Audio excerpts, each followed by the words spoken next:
In the heart of a small African village, a cemetery lay on the outskirts, surrounded by tall trees and overgrown grass. The people believed this was a sacred place where the spirits of their ancestors rested. For generations, the elders warned everyone not to disturb the cemetery. "Do not play there, do not eat there, respect the dead," they would say. The villagers told stories of what happened to those who broke the rules. Some said people who ate in the cemetery would never have peace. Others claimed the spirits would rise in anger and curse the living. It was said that the spirits shared a delicate balance with the living, and disturbing their space could bring disaster. Despite the warnings, the younger generation began to doubt these tales. They grew tired of the old traditions and the fear that came with them.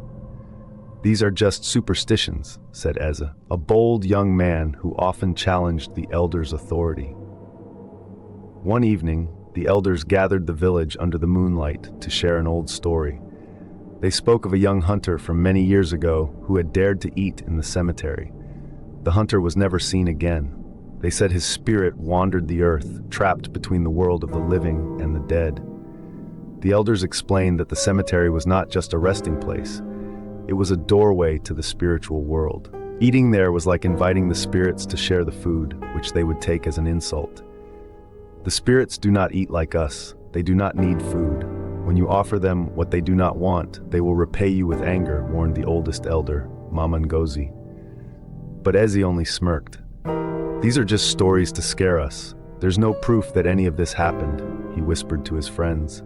They nodded, some nervously and others in agreement. Eze's skepticism grew stronger. He often mocked the elders, calling them old and afraid of shadows. "We are young. We should not live in fear of the dead," he told his friends. Soon he began to challenge them. One day, while sitting under a mango tree, Eze said, "If the spirits are so powerful, why don't they show themselves? If eating in the cemetery is so wrong, why hasn't anyone proven it?" His friends looked at each other uneasily. "We should go there and eat," he continued. "Let's prove to everyone that their stories are just lies." At first, the group was hesitant. They knew the cemetery was a place of respect, but Eze's boldness was infectious. "If nothing happens, we'll know the elders were just trying to control us," he added with a grin. Slowly, the others agreed, though fear lingered in their hearts. That evening, Eze and his friends gathered to make their plans. They decided to hold the feast on the next moonless night, when the cemetery would be shrouded in darkness. "We'll bring food, drinks, and a fire," said Eze. "It will be a night to remember." The group divided tasks. Some were to bring food, jollof rice, roasted meat, and bananas. Others were to bring drinks, while Eze promised to bring a drum to add to the fun.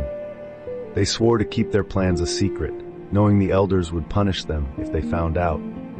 As the night approached, the group grew more excited, though some still felt uneasy. "What if the stories are true?" whispered Chika, one of the younger boys. Eze laughed. "Then we'll be the first to meet the spirits and live to tell the tale," he said confidently. The night came, and the group crept out of their homes, carrying baskets of food and drink. The cemetery was eerily quiet, its silence broken only by the rustling leaves in the wind. The group hesitated at the gate, but Eze pushed forward. "It's just a place," he said. "The dead cannot harm us." They found a clear space among the graves and spread out their food. Someone lit a small fire, and the group began to eat. They laughed, talked, and played music, their voices echoing in the stillness. But as the night wore on, a strange feeling settled over them. The air grew colder, and the wind seemed to whisper words they could not understand. Some of the younger ones glanced nervously at the graves, but Eze dismissed their fears. "It's just the wind," he said, though even he felt a chill run down his spine. As the feast continued, shadows began to flicker around the edges of their vision. "Did you see that?"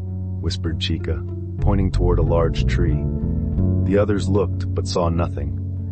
"You're just scared," said Eze, though his voice lacked its usual confidence. The shadows seemed to grow darker, moving closer with each passing minute. The laughter of the group faded as an uneasy silence fell. It felt as though unseen eyes were watching them. The crackling fire dimmed, and the wind carried faint whispers that seemed to come from the graves. Someone suggested they leave, but Aze refused. "We came to prove a point, and we're not leaving until we finish," he said firmly. The others reluctantly stayed, though their laughter had turned into nervous glances and whispered prayers. Suddenly the fire went out, plunging the group into darkness. A cold mist began to rise from the ground, swirling around their feet. Then, from the shadows, a faint figure appeared.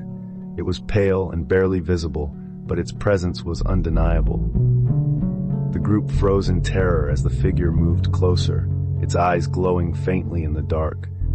It stopped a few feet away and stared at them, its face expressionless but filled with a heavy, unspoken anger. Ez tried to speak but found his voice had deserted him. The others began to shake, some clutching at each other in fear. The figure raised a hand, and the wind howled, carrying with it a sound that resembled distant wails. Without a word, the spirit disappeared, leaving the group in stunned silence. The group fled the cemetery, leaving their food and belongings behind. The moment they stepped out, the air seemed lighter, but their fear lingered. They returned to their homes, unable to speak of what they had seen. That night, none of them slept. Their dreams were filled with visions of the cemetery and the spirit they had encountered.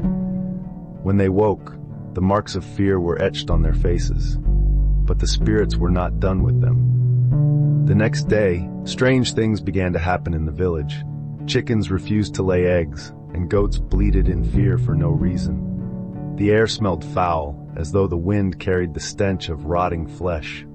The villagers began to whisper that something was wrong. Within days, the crops began to wither. Green leaves turned brown, and ripe fruits fell to the ground, rotting before they could be harvested. The villagers were alarmed. "This is not normal," said Mama Ngozi. "Something has angered the spirits." The elders held a meeting, but no one could explain the sudden misfortune. Meanwhile, Aze and his friends avoided the elders, their guilt growing with each passing day. They knew the spirits had cursed the land, but they dared not confess.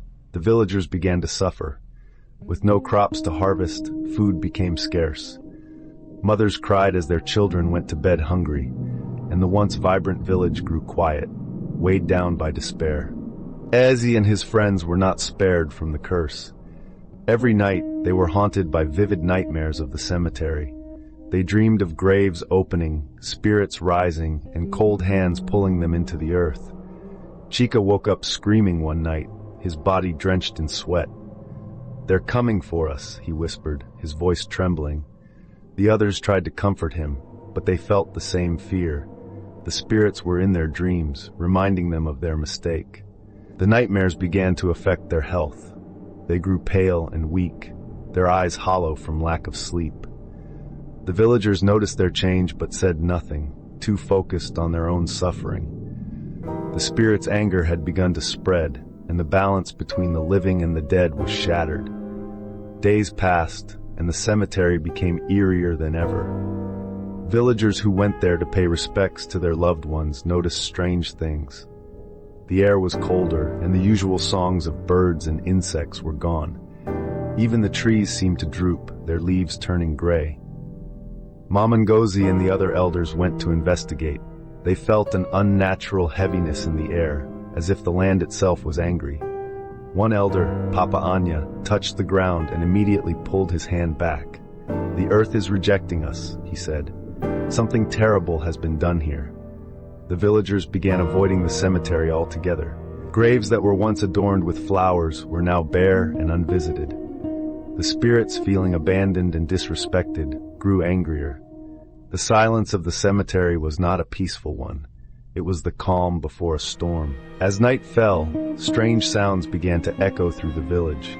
It started with faint whispers, like a breeze moving through leaves, but soon turned into laughter. The laughter was chilling, high-pitched, and unnatural, as though it came from more than one source. The villagers stayed indoors, locking their doors and windows, but the laughter grew louder, circling the houses and filling the air. Some swore they saw shadows moving outside, but when they looked closer, nothing was there. Ez and his friends were the most affected. The laughter seemed to follow them wherever they went, echoing in their ears even when they were alone.